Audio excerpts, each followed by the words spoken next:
It's 8 o'clock. This is the UK Tonight. Coming up, the unaired episode of Jeremy Kyle, shown at the inquest of a man who took his own life after appearing on the show. Steve Diamond died 7 days after filming in May 2019, when he was told that he had failed a lie detector test. He had repeatedly asked to be a guest on the show, despite a history of mental illness. Today, Jeremy Kyle defended his style of presenting, calling it direct but empathetic. Test says you're a liar, pal. Coming up, we'll get the view from inside court from Sky's Katie Spencer, and we'll discuss safeguarding in reality TV. Is there enough protection for those appearing on our screens? Also tonight, a member of Royal Navy personnel has died in a helicopter crash in the Channel. The craft went down last night during a training exercise involving the HMS Queen Elizabeth aircraft carrier. 2 other service members were rescued. We'll be live in Portsmouth. Plus, a renewed appeal to find Jack O'Sullivan, the student who vanished in Bristol 6 months ago. I'll be joined in the studio by Jack's mum and his older brother. And Sky News heads to sea with the researchers looking for great white sharks in British and Irish waters. Well, that's come, and much more on the UK Tonight.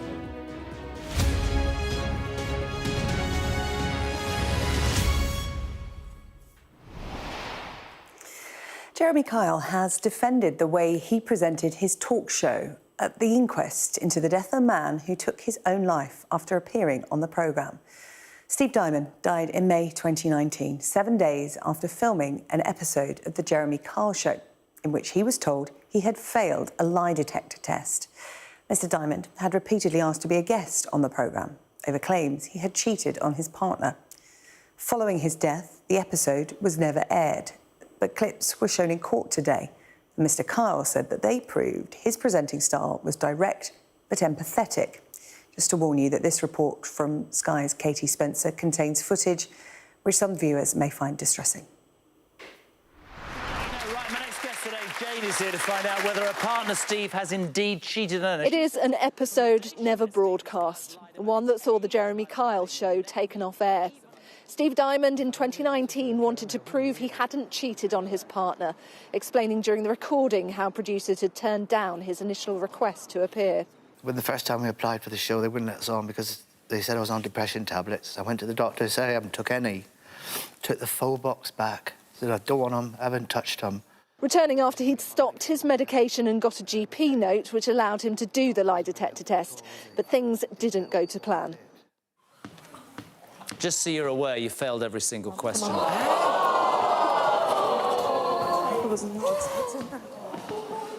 Oh, my God, I was never unfaithful. Gotta go and talk to her.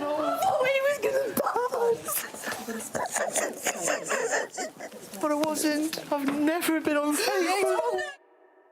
7 days after the recording, Steve Diamond died of an overdose and heart problems at his home in Portsmouth. After the show, he'd been distraught. More familiar with asking questions, tables turned on Jeremy Kyle, summoned to answer accusations he'd overstepped the mark. I find it quite interesting that the audience thought you were telling the truth. I wouldn't trust you with a chocolate button, mate. Honestly, you are. I don't think you even know what the truth is. Of his on-screen persona, explaining the show developed, it was a character, a part. Yes, it was direct, but it was empathetic, it was honest. That's what I always believed the show was about, conflict resolution. And you failed the whole test. Yeah. You felt that. It's no... The court was shown this video of Mr. Diamond before his polygraph. Yeah, but you understand, you fail one question, you fail a lot. Good. Kyle stressing Mr. Diamond had been repeatedly explained the process. We stand by that test. There are enough lies. Anybody got a shovel? Mate, I'm not interested. I'm only interested in doing what I'm asked to do and looking after this woman. Your conscience will serve you in time. According to the presenter, this was how he de-escalated matters, steering the couple, he said, towards talking to experts off camera. When asked whether he'd humiliated him, Kyle said, "No, I've read that I called him a traitor. No, I didn't. It was the show as I understood the show. We'd done what we'd always done for 15 years and provided an aftercare package, and then, yes, I moved on to the next guest." From the start, the coroner in this case has stressed that the purpose of this inquest is not to apportion liability. And in court, Kyle insisted The production, the aftercare, the lie detector test were not his responsibility, insisting he was just the presenter. Once one of the most recognisable faces of daytime TV, but previous employers seemingly unwilling now to be associated with his hectoring style. Jeremy Kyle insisting in court that his guests knew what they were getting into. Mr. Kyle, are you sorry about what happened? Katie Spencer, Sky News in Winchester. Well, Katie's with me in the studio now. And Katie, those clips of that unaired episode, very uncomfortable to watch, particularly given what we know happened to Steve Diamond after filming. Jeremy Kyle, very much the front and centre of that show. His name was on the show and he defended the show and himself in court today. What was his demeanour like? What was his defence? It's interesting. He was absolutely controlled and very careful in how he worded a lot of his responses. I mean, critics over the years have described his approach on TV as almost bear-baiting, and when you see those clips, it certainly doesn't age well. It's not a show that now is palatable, really, to see on TV. It was a tried and tested format. I think he is right in what he said in his evidence, that guests did know, to an extent, what they were getting with Jeremy Kyle when they went on that show. What he said, though, effectively allows him a level of disassociation. He said that people looking back at that show now should have understood that that is Jeremy Kyle, the character. They knew that they were going to they knew that there would be an element of him calling them out, but it was about conflict resolution, and at the end, he was helping them towards going and talking to the aftercare team, and he felt he had that security blanket of knowing that they would be leaving and they would be looked after in his mind. That was Jeremy Kyle's understanding of the programme, its purpose and what went on and off air.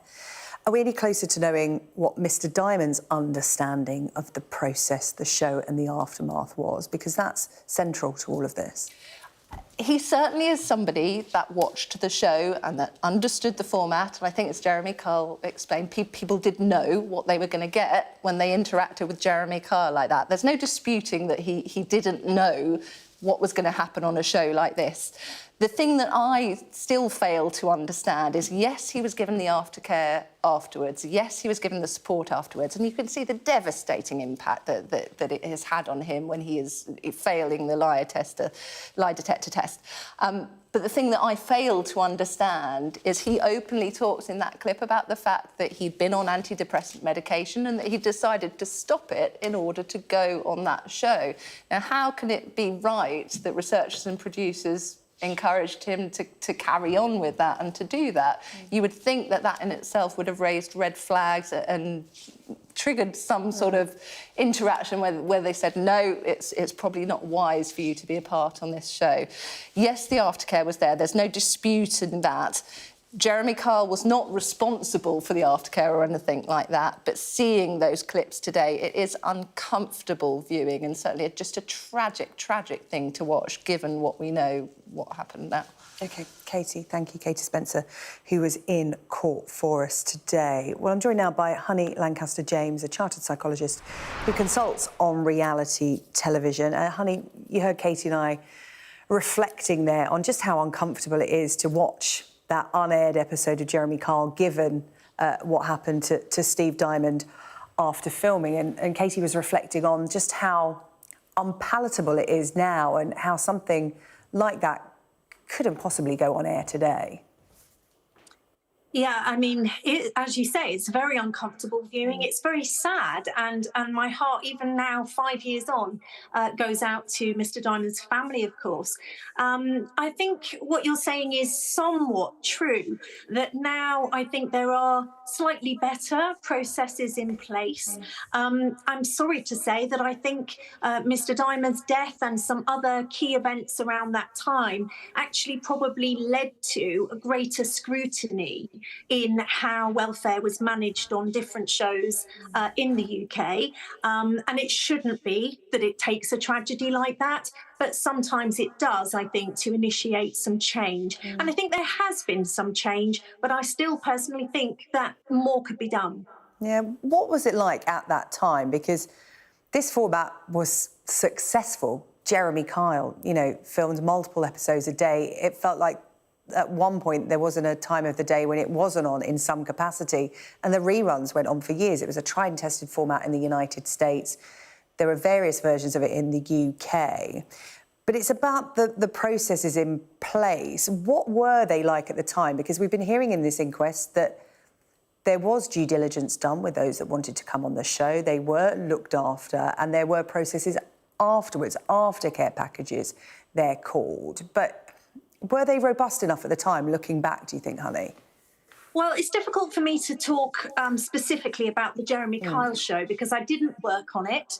I was actually asked to work on it once, and it wasn't something that I felt comfortable working on because, in my view, a situation which is set up knowingly to create conflict, to stimulate conflict, to create people, to create drama that was actually predictably going to cause distress to some contributors, and then sort of say, well, we're going to do that, but then we're going to mop people up afterwards with an aftercare package. In my view, that isn't something that I wanted to be involved in, because I don't think we need to do that to be making television. And I do think it was the right decision to take it off the air when all of this came to light. And I suppose one thing I would say is I know that it said, well, this was a very popular format, people enjoyed watching it, it was made for a long time, but you could say the same thing about Gladiators in the Colosseum, very popular in its day. It doesn't necessarily make it right. And I think sometimes there is an element where we do need to step in and say, enjoyable, entertaining or not, there are certain things that we shouldn't be putting people through for the sake of entertainment. Well, we're many years on now from Jeremy Kyle's show and that episode being filmed, but reality TV is still very much front and centre of our cultural life, of our entertainment landscape. How much has changed? Because in recent years, reality TV has been no stranger to controversy like this. Well, my view is that there has been some positive change. There certainly is more effort and more endeavours are put in place to safeguard contributors. I still think that there's a lot that can be done, because I think there are some misconceptions about what actually safeguarding a contributor consists of. There is a kind of view, and actually when I was listening to your conversation earlier, I heard some of that view. There is a view that is taken where we just assess somebody's current state of mental health. And if they're in a poor state of mental health, we say, no, you go that way. If we say they are in a current sort of good state of mental health, then we say, yes, you can go on. That is not actually my view, and that's for a number of reasons. One is that, first and foremost, it very much depends on the format of the show, the demands that are going to be placed on that contributor. It could actually be a positive experience for them. So that's one thing. The other thing is that we shouldn't be just screening people out because they happen to have a mental health condition. Then we have a diversity issue on our screens. We also have potential discrimination. If somebody really wants to do something and we say you can't because of this. The key thing, in my view, is to consider the risk factors of a particular show and the risk factors of a particular individual, and look at the interactive effect of both of those things, and then put in place appropriate safeguarding, which should include clear information about what may or may not happen, about the worst case scenario. Many years ago, I worked on screen on Big Brother, and we used to call it the talk of doom, letting people know actually what's the worst that can happen, and then asking for their sort of informed consent. And in this case, on this particular show, we now know that actually lie detector tests, and I would put it in inverted commas, lie detector tests are not as reliable as they were once thought to be, and as I think they were presented as if they were to many contributors on the show. And the difficulty with that is that when Mr. Diamond and other contributors were told, you'll come on the show, you'll do a lie detector test, if he was telling the truth, He would have wanted to take that test to prove his innocence. But was it discussed with him that actually this could give you a false negative and that could be live on air and it could ruin your relationship? I don't know. Perhaps we'll never know. And that's something that I think is really key in reality TV, is understanding what the worst outcome could be and how are you going to cope with that if it were to happen. Honey Lancaster-James, always good to get your expertise on the programme. Thank you so much for talking to us tonight. Thank you. Appreciate it. An investigation has been launched after a member of the Royal Navy died when a helicopter crashed into the Channel during a night flying exercise. 3 people were on board the Merlin Mk4 helicopter when it ditched off the coast of Dorset. The 2 other crew members were treated in hospital, though they are not believed to have been seriously injured. Our national correspondent Tom Parmenter reports. When the aircraft carrier HMS Queen Elizabeth left Portsmouth Harbour at the start of this week, she was heading out for equipment trials and training. But last night, off the Dorset coast, a Merlin Mark IV helicopter similar to this one crashed during that training. The victim has not been named, but his family has been told. Operating an aircraft from a ship at night, wherever it might be, has enormous challenges. I salute all naval aviators in their pursuits, and I wouldn't want to be in their place in the front of that aircraft operating at night over water. It's a challenging place to be, which is why they are so highly trained. Aircraft tracking shows 2 Merlin helicopters were operating off the coast of Dorset last night. Both were airborne at 8:40 p.m. By 8:52, both disappeared from tracking. Just over 30 minutes later, at 9:25, a search and rescue helicopter arrived from Solent Airport. At around 10:15 p.m, a military helicopter joined the search from Royal Naval Air Station Yeovilton in Somerset.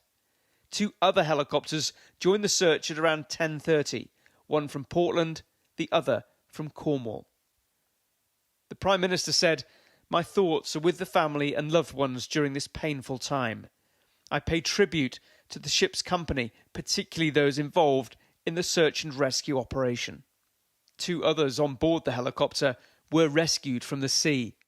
The Queen Elizabeth aircraft carrier is the Navy's biggest vessel. After years of delays, she entered service in 2020 and is capable of carrying up to 65 aircraft. The Navy has 2 types of Merlin helicopters, the Mark II and the Mark IV. The Mark IV often provides air support for the Royal Marines, but we don't know what kind of training it was doing at the time of the crash. They have good safety records, but this incident underlines the dangers the armed forces confront, whether they are on operations or preparing for them. Tom Parmenter, Sky News.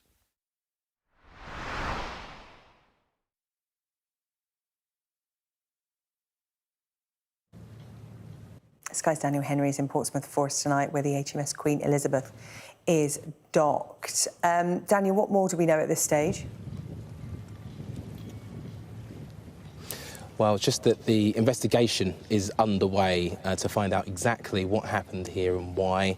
The fact that this incident took place at night will complicate things when it comes to that investigation.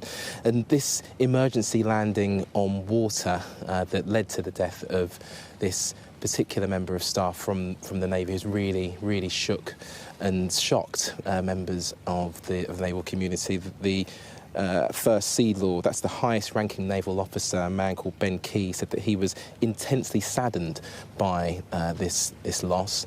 But as I say, it's not just about the sadness. The shock will be because of the incredible safety record that this particular helicopter had.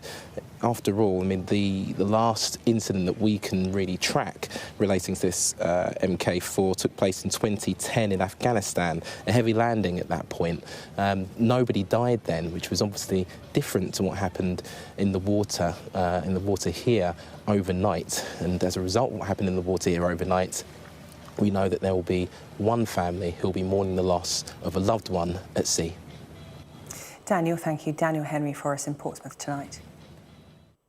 Water bosses could face prison time and be banned from taking bonuses. This is part of a government crackdown on England's filthy waterways.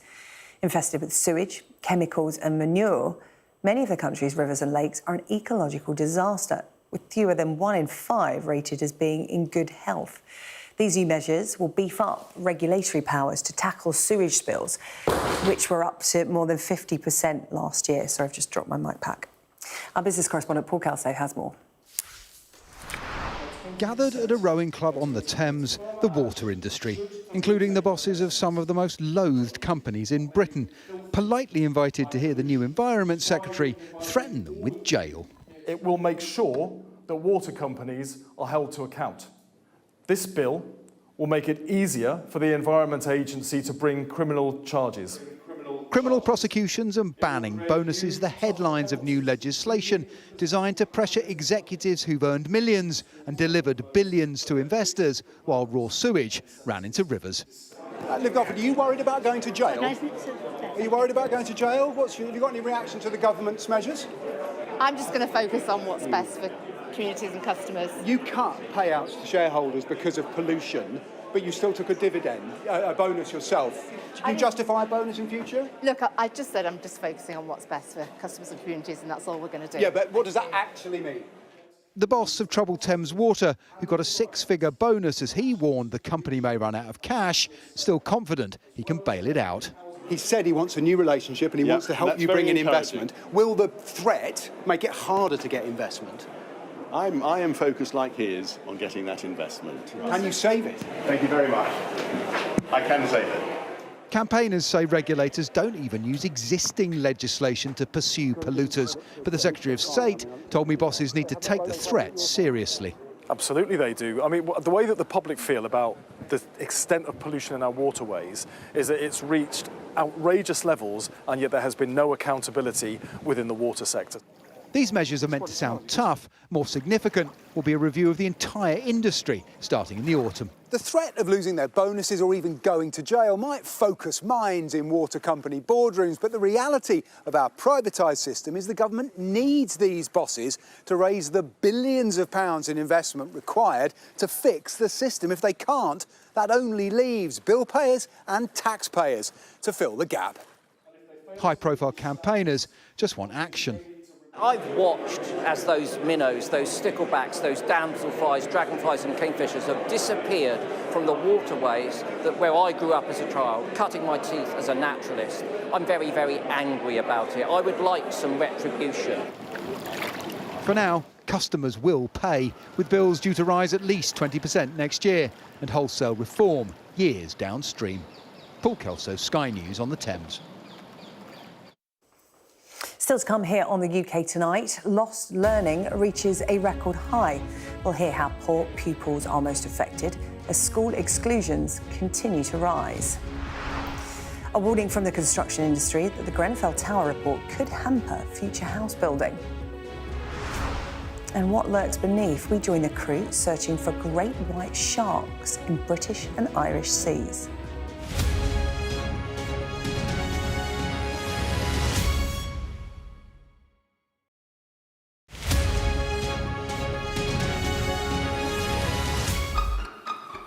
We've got your Sunday mornings covered.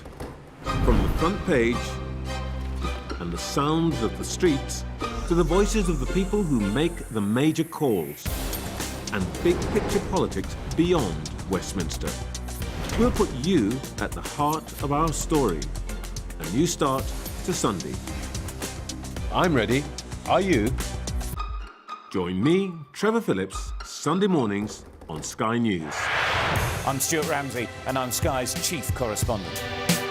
Well, there's a real sense now that people are beginning to expect that this whole airlift is coming to an end, and they're really, really desperate. We saw snatch squads going in, grabbing people and putting them into trucks. You either live and recover or you die. Okay, so that's like a war. That's the war, yes. Yeah. We help you understand the world with us.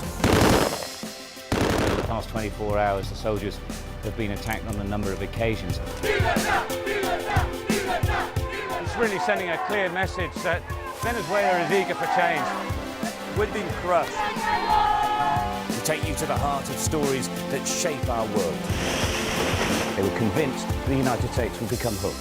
Well, they were right. An enormous explosion has just come down. I think it was a monster that's just landed in between us. The information on this could bring down the entire network, not just in Iraq and Syria, but across the world.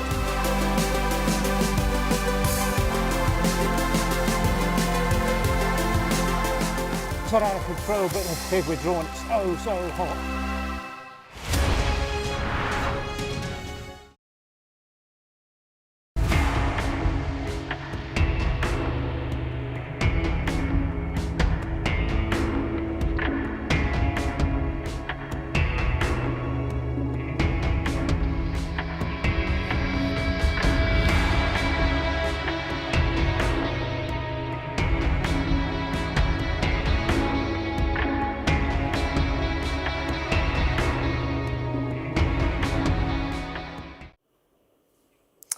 Yesterday, we detailed the horror of the Grenfell Tower fire as the inquiry into the disaster published its final report.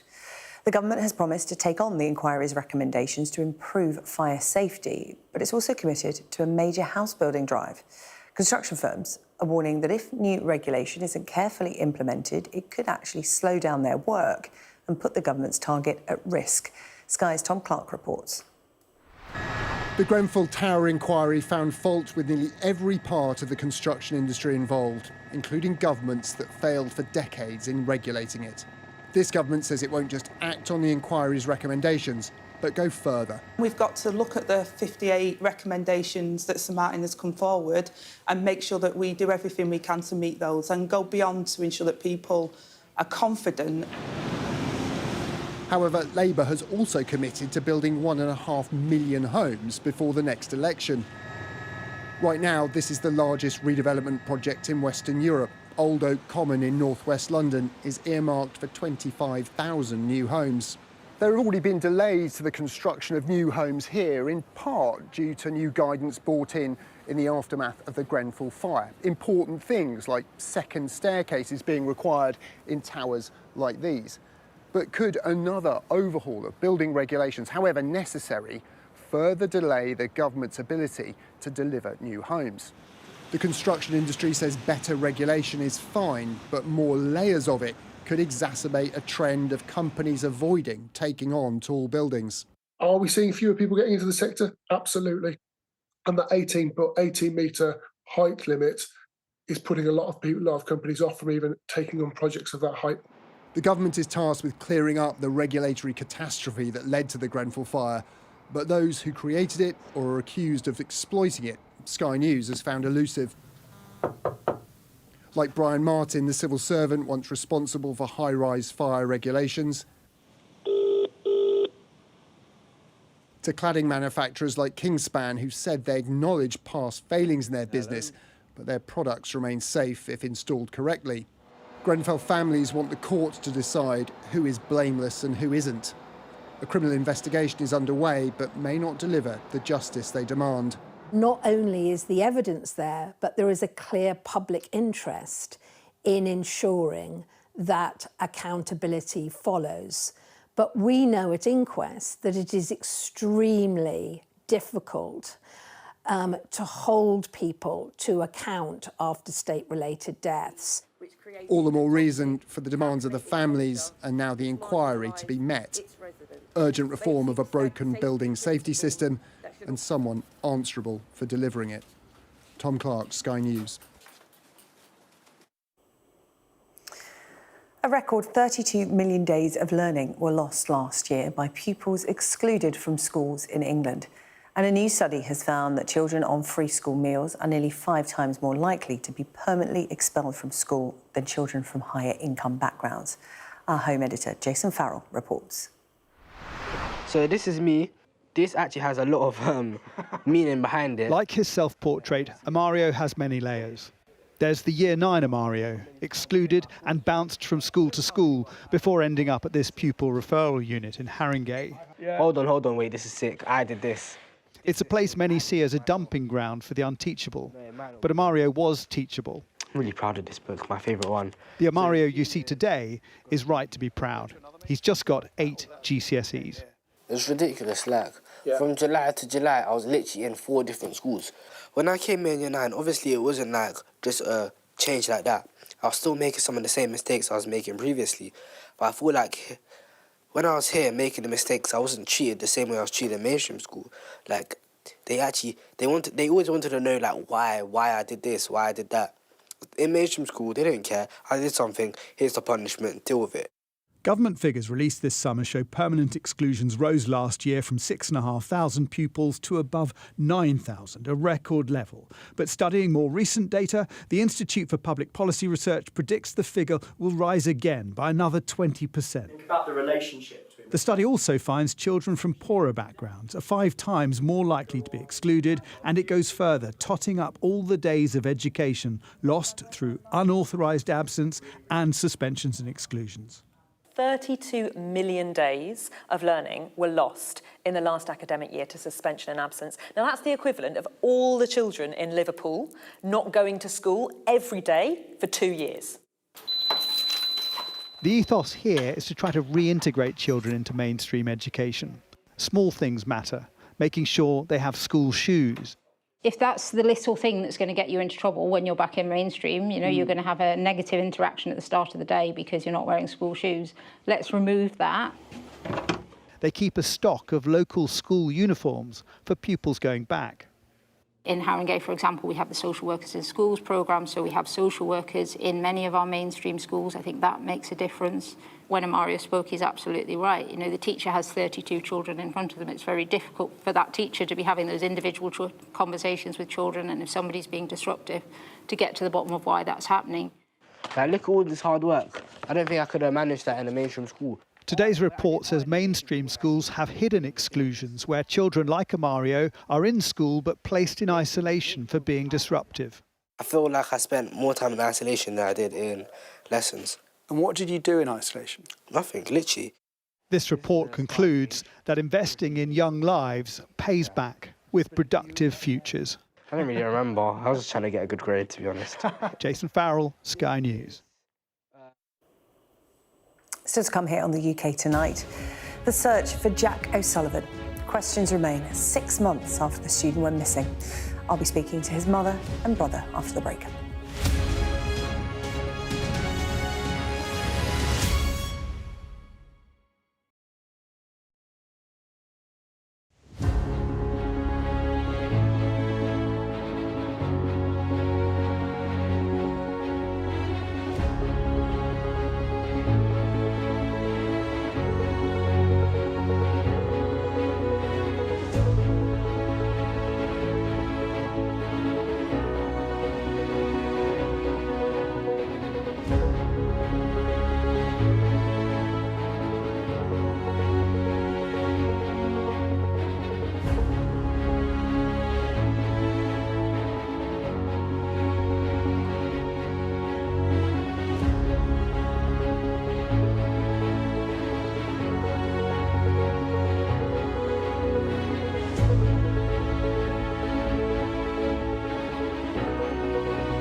6 months have now passed since Jack O'Sullivan was last seen or heard from. The student met friends at a pub in Bristol on Friday the 1st of March before going on to a house party.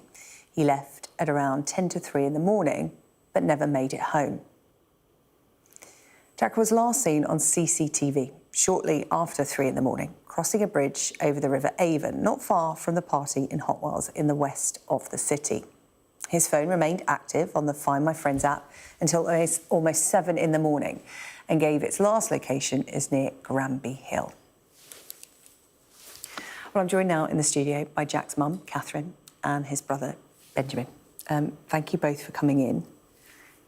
This is a renewed appeal for information, getting Jack's name and face out there, because I've talked through the little that is known about that night, Catherine. Perhaps you can just give us a bit more detail as to what we do know, because you had contact with him on that night. Yes, I did, throughout the evening, and my last message, or his last message to me, was at 1:53 in the morning, telling me where he was and what he, how he intended to get home. So nothing unusual, and just in constant contact, which was exactly the way Jack is. So, this is why this is so shocking for us. His message to you was, Mum, I'm fine, I'll make my own way home, I'll get a taxi. Yeah, I'd offered to go out and pick him up, and he said no need. He said he had his keys, not to wait up, and, just a normal message, all good, I think was the last thing he said. Ben, this is out of character for your brother, so you knew pretty swiftly, Catherine, when you woke up in the morning and he wasn't home, that something was wrong. Yeah, so it would have been around about 7 o'clock in the morning. I received a call, I think, from Mum, asking if Jack was at mine. I only live 10 minutes away from where the party was, so it would have made perfect sense for Jack to come by. Obviously, he's not mine. He's not at mine, and that's when the panic kicked in. It's something in the pit of my stomach just didn't feel right, and we shared it as well, and really it's been hell since then. Catherine, you got in touch with the police. Of course you did. Your son's missing. That's the first call that you made, other than close family and friends, to see if he was there. What happened from that point on? Well, we made this phone call to the police, but were told it was far too soon to report a missing person. So we got ourselves dressed properly and went back out looking in the area that our phone app was telling us that Jack was. However, couldn't find any sign of him being there. So came home, and I didn't wait, as I was told to by the police, for so many hours. I felt we needed to do something as fast as we could. So we reported him missing about 11 o'clock in the morning. And the day sort of unfolded with us frantically trying to contact anybody that he might know, or looking, getting people to look for us, and then doing a full police report of a missing person. Ben, how do you felt you were dealt with by the police? I think early on, the shock of everything takes over, and you've obviously got that adrenaline. And I think the sentiment was that this was something that was going to be solved very quickly, and probably not the outcome, of course, we wanted. As time had gone on, the case became obviously much more complex given the time. Then more questions were probably asked. And I think since then, it's become quite troubling, as we still have questions and are probably quite doubtful in terms of the thoroughness of what was done at the very beginning. Because you had to play detective yourself in some respects, didn't you, Catherine, in terms of the information the police have, but they missed something crucial on CCTV. Yeah, I constantly have asked questions from the start and asked if I could see the footage for myself, and they did allow me to do that. However, I didn't expect to actually find Jack myself on footage that clearly the police had in their possession but missed. So that did give us a lot of concern, and it still does, because we've lost such valuable time. 6 months. Yeah. When potentially there was other material available in the form of dash cam or Ring doorbell footage, which obviously the time has lapsed, and it doesn't give us any answers. Ben, what do you want to happen now? What would you say to people watching? Because your brother is still missing, and as he continues to be missing, you will look for answers. Yeah, and we won't stop. I think the message really is to just keep this as relevant as it possibly can be. Given the amount of time, obviously a lot can happen in 6 months. And the fact that we are still in a position where there are so many possibilities, I think our cry really is just to anybody who watches this, possibly for the first time, wherever you are in the country, just to really keep spreading the word. And any bit of information that you might have or might know, please just share it, because any small detail can make a massive difference. And given the complexity of where we're at with it all, we don't know what will make the difference. So I think that's really just to, keep this aware, keep this relevant, and we'll keep fighting. And Catherine, we spoke before we came on air, and you said you didn't want to make this a criticism of the police because, well, you have questions and you feel that in some respects you have been let down. That's not helpful. That's not helpful in finding your son. But what you do want to make clear is that he's not just a statistic. There shouldn't just be one theory about what happened to him that night. No. There are no concrete answers, so there are still possibilities for you. Well, absolutely. Unfortunately, statistics do point things in a certain direction, which we do really feel that the police stuck to a narrative from the start, which was that Jack had fallen into the water. But we still ask the question, well, can you give us some evidence of the last time this happened and provide us with, something that would suggest this firmly, but however, we still don't get that answer. So for me, I can't just accept that, Jack's not here and we're going to have to draw a line under it. I will continue for the rest of my life to look for him. Catherine and Ben, thank you for coming up and speaking up on behalf of Jack and your family. We will share clips of this interview on social media. And I thank you for your time and I wish you the best of luck. Thank you. Thank you for having us. Well, we did invite Avon and Somerset Police to take part in tonight's programme. They declined, but they did give us this statement.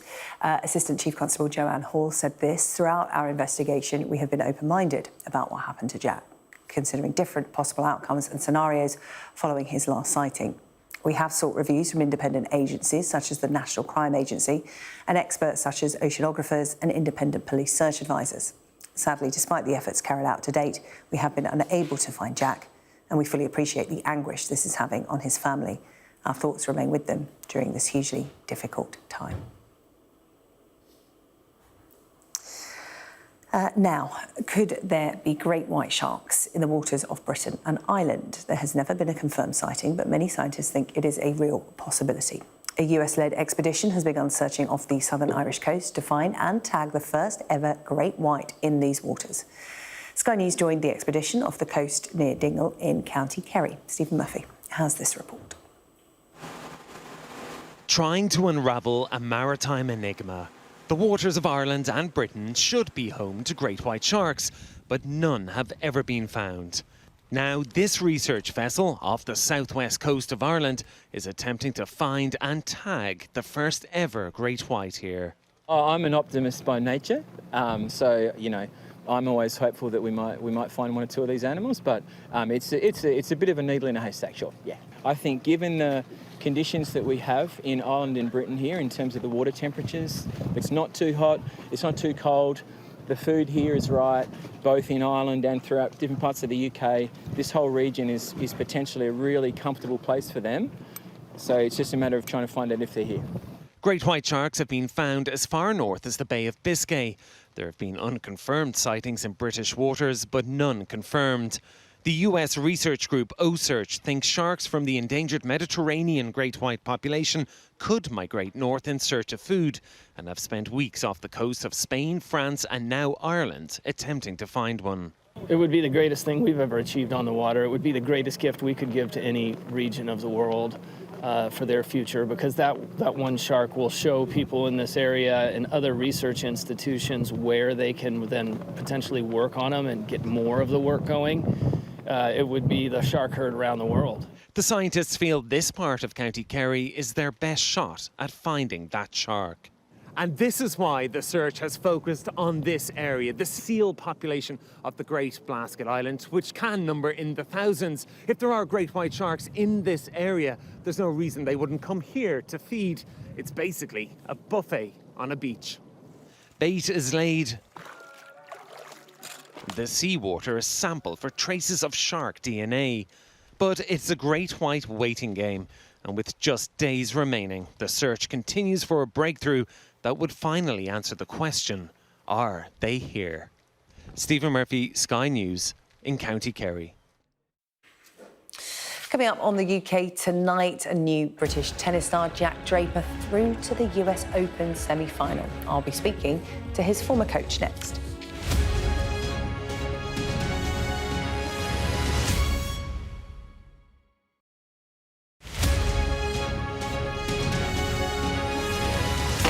They have breached the road.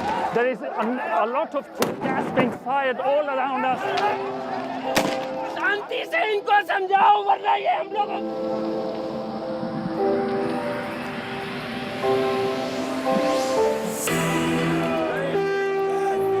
It is an absolute carnival kind of atmosphere out here for Prime Minister Modi's decisive victory.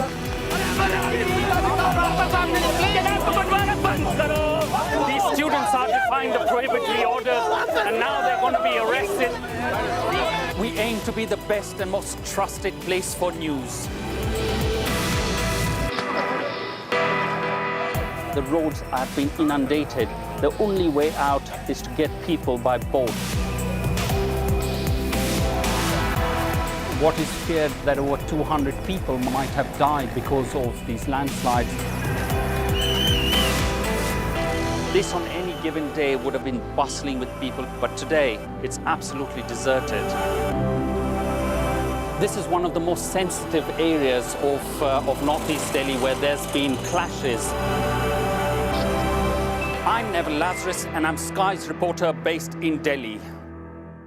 There's always more to the news than a headline. We want to discover, to delve a little deeper, to find out what's really going on. Explanation, analysis, the people at the heart of every story. I'm Neil Patterson, and this is the Sky News Daily Podcast. Alex Crawford joining us now from Ukraine. Their personal possessions are all scattered around the place. Our economics and data editor, Ed Conway, try and make sense of the big numbers for us. Things can change incredibly quickly, and that's what they have done. So, by the end, we'll hopefully all understand what's going on in the world just that little better. Available wherever you get your podcasts. I'm Greg Milam, and I'm Sky's chief North of England correspondent.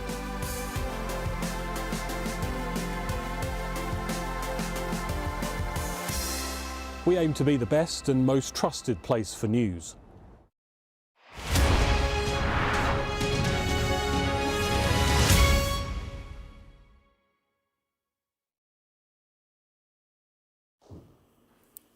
Well, David is here with the sport, and we're talking about a new British tennis star. Well, new to some people, but he's been on the circuit for quite a while, isn't he? He's seen as a rising star, Jack Draper. If you don't follow tennis, give me the lowdown. Oh, well, I mean, you know, this young man has got some serious talent. And I think, you know, one of the things that I've found astonishing about his run at the US Open, by the way, playing Yannick Sinner in the semi-finals tomorrow, is that he's made it look so easy. Now, we've been used to watching, well, Andy Murray, and he's taken us through the ringer. And before then, Tim Henman did it as well. Yeah. But he hasn't lost a single set. He's played 5 matches. He's won 15 sets to love. He hasn't even been pushed to a tie-break, SJ. I mean, like, he's been that dominant. And even against Alex de Minaur, the first seed that he faced, number 10 seed, everyone expected it to be a much tougher match. And he'd won the previous 3 meetings, de Minaur. But instead, Draper just completely blew him away. And in fact, the last match was almost like a showcase of all of his talents. And yeah, he's not just a sort of big serving left-hander. He is now with a much more complete game as he's maturing, and he's got some serious weapons in his armoury that could cause Yannick Sinner a few problems. So really looking forward to that one. Yeah, well, David, let's bring in Jack's former coach. He's Wayne Ferreira, himself a former world number 6. He joins us now. Wayne, really good to see you. I was just chatting with David there about the fact that to many people, Jack Draper is a new name. We've been so used to Andy Murray. It's now the Jack Draper era, it seems. Yep. But I'm sure you're at pains to point out that in tennis and in any other sport, there is no such thing as an overnight success. No, absolutely. I mean, all these things take a lot of years to get to where he is. And that's one of the reasons why I came in to help him about 4 months ago. James Trotman, who's been Jack's coach for the last 3 years, works for the LTA, does an amazing job. It got Jack to a level where he was competing at a very high level. It was missing that one little aspect to take him to that next level. I came in to help on a short-term basis to try to get that little extra, which is the offensive part of the game. He's very known as a great defender and a great mover around the court, but lacked the ability to come forward a little bit. So I spent the last 4 months with him trying to help him adjust his game on being more offensive, taking more chances. We changed the serve a little bit, try to get him to come forward towards the net and be more aggressive off the ground. And it's obviously showed instrumentally in how he's played at the Open. He's been doing an amazing job on mixing between the defense and the offense, and he's playing a more complete game now, and it's completely showing in how easily and how well he's playing at the US Open. Yeah, well, Wayne, that little bit extra you provided has got him through to the semi-finals of the US Open. Yes. Being British in sport, we try not to get too carried away, but we are getting very excited about his appearance in the semi-finals. And I think what has struck me is that in this Grand Slam, he is fully fit. And before, he hasn't come this far because he's always had an injury niggle. And now, as you and David reflected, he's looking really comfortable. Realistically, what are you expecting from him in this tournament? Yeah, he's done a great job over the last 8 months. He's brought in Stephen Kotzer, who's a fitness trainer, has got him into unbelievably great shape. He's been working very hard on the court. He's been putting in the time, but I think now he's starting to realize that he knows that he has the ability to beat the best players in the world. And it's going to be very interesting to watch the match with Yannick because he's the best player in the world at the moment. And it'll be a true test to see where he is. And I think he has the ability to win this match. And he has the ability to compete with people like Yannick day in and day out. He's a fantastic tennis player with huge, huge amount of ability to get better. How much better? Because obviously we're just looking at this tournament at the moment and I don't want to get carried away, but how far can Jack Draper go? Well, he's got 2 matches left to win the US Open. So I guess he's very, very close. Unfortunately, Yannick is the best player. But I think if he can get through this match against him, I think he could. He's playing well enough at the moment, as he has through this US Open to win the title.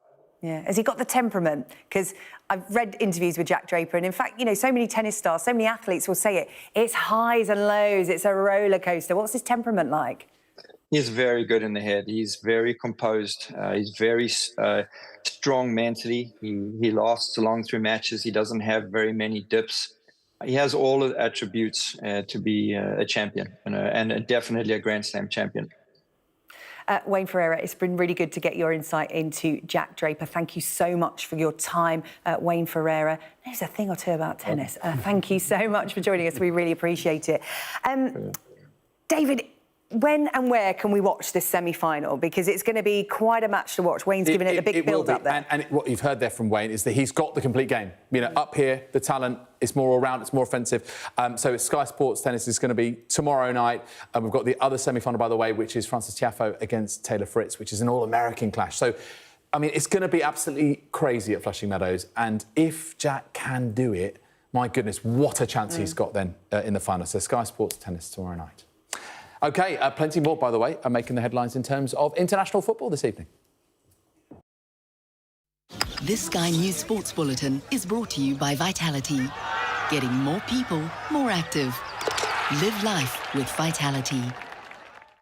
I mean, you're talking about stumbling on something.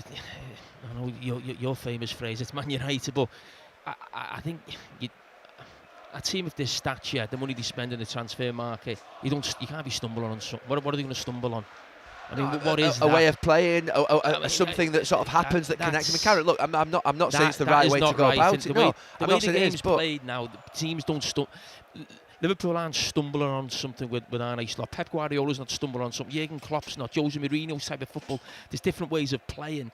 The fact that we're talking about stumbling on something with Erik ten Hag. I mean, if we're being brutally honest, I mean, Ineos have come in. They bottled the decision in the summer in terms of the manager. If they wanted to keep the bottle decision, they did. They've not bottled the decision. Daddy, you know they did, and I know they did. Carrot, they've looked to find another manager. They've openly gone and done that. They've gone through a process. They've not found the manager that they wanted to bring in. So what do you want them to do? Go and bring someone else they don't want in? So what I'm saying is, you make that decision. You don't have this 2-week period at the end of the decision. They must have known or been reviewing the season as it was going on. Now, I understand when you win the last game against Man City in a cup final, it's very difficult to change your manager. To leave the manager for 2 weeks while you're around talking to agents and other managers. But, Cara, in the summer, Liverpool ended up with a third-choice manager. Barcelona and others in Bayern Munich were struggling to get the first-choice manager. There was a manager sort of merry-go-round that was a struggle for all the big clubs in Europe, and Manchester United thought, we better stick with what we've got. The fans why did it take them 2 weeks at the end of the season? Surely any top club is, if they think about changing Liverpool didn't get their first choice. Arne Slot's not Liverpool's first choice. It doesn't matter whether he was. This Sky News Sports Bulletin is brought to you by Vitality. Just time for a look at the weather before we go. Tomorrow, further heavy rain, I'm afraid, for parts of southern Britain with a risk of disruption and localised flooding. Before then, South Wales and southern England will see outbreaks of heavy rain this evening. Most other places looking dry, but the northeast of Britain will be damp. It's going to be rather windy, especially for central parts. The south will see the rain ease up tonight before pepping up again later with thundery downpours possible. Elsewhere, it's going to stay largely dry with low cloud in the northeast, which will bring further drizzly outbreaks. Overall, it's going to be mild. That's all from the UK tonight. You can catch up on the highlights on our webpage. Just scan the QR code on your screen. We'll see you Monday night at 8 o'clock.